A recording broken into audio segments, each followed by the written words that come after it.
Order. Senator Williams. Thank you, Mr President. Mr President, my question is to the Minister for Employment, Senator Cash. Senator Cameron. Can the Minister advise the Senate on the importance of supporting small business operators in the heavy vehicle industry? The Minister for Employment, Senator Cash.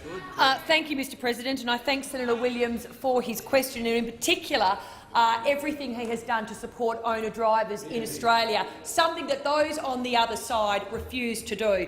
Mr President, owner-drivers, small business people, are the backbone of Australia's economy.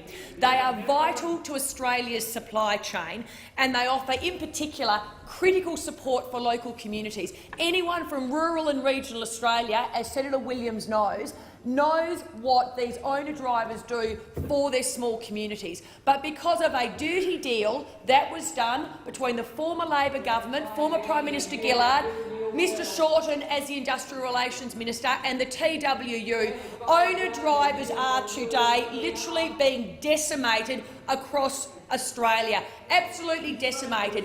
These are people who mortgage their homes to buy a truck. That truck is their small business. That truck is their life.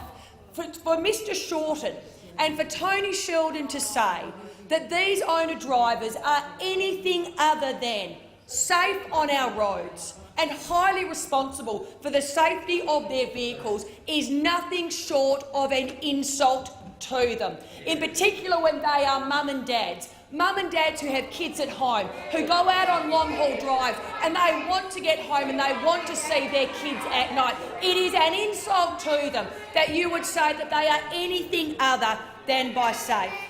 But, Mr President, what we do know is this. Why was this dirty little deal done?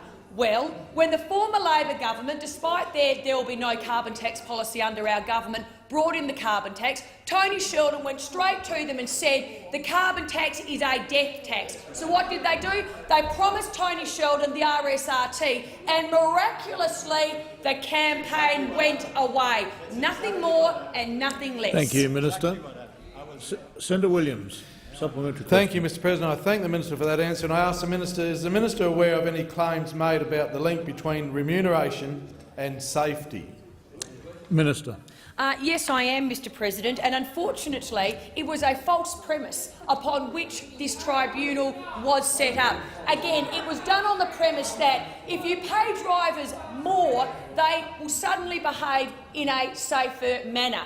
If that was the premise, why is only part of the industry being targeted with this payment order? And the part of the industry that under any analysis is the safest part of the industry, owner-drivers, because those on the other side, they want to put owner-drivers, small business people, out of business. They want to funnel them in so they become employee drivers and have to join the TWU. It is a fact, Mr President, 84% of collisions involving a heavy vehicle, the heavy vehicle driver is not at fault.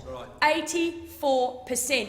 And yet those on the other side would condemn owner-drivers as being unsafe. The time for answering the question has expired. Senator Williams, final supplementary question. Thank you, Mr President. I thank the Minister again and I ask what action will the government take to deliver concrete, positive results for the heavy vehicle industry? Minister. Thank you, Mr President. And the government has announced that if we are successful in our abolition of the Road Safety Remuneration Tribunal, the funds will be redirected to the National Heavy Vehicle Regulator. This is the appropriate body that can deliver real and tangible road safety outcomes in the trucking industry. And from all of the truckies that I've been speaking to, they support that outcome. In terms of the heavy vehicle regulator, the regulator itself administers the heavy vehicle national law. It is responsible for regulating a range of safety-related measures, including driver fatigue, speeding, loading requirements, and for ensuring that supply chains share equal responsibility for safety standards. Mr President, what we on this side will not do is cripple owner-drivers within Australia, many of whom at the moment their trucks are still. They are going nowhere because there is no more work for them. We will stand up for them and get them back on the road.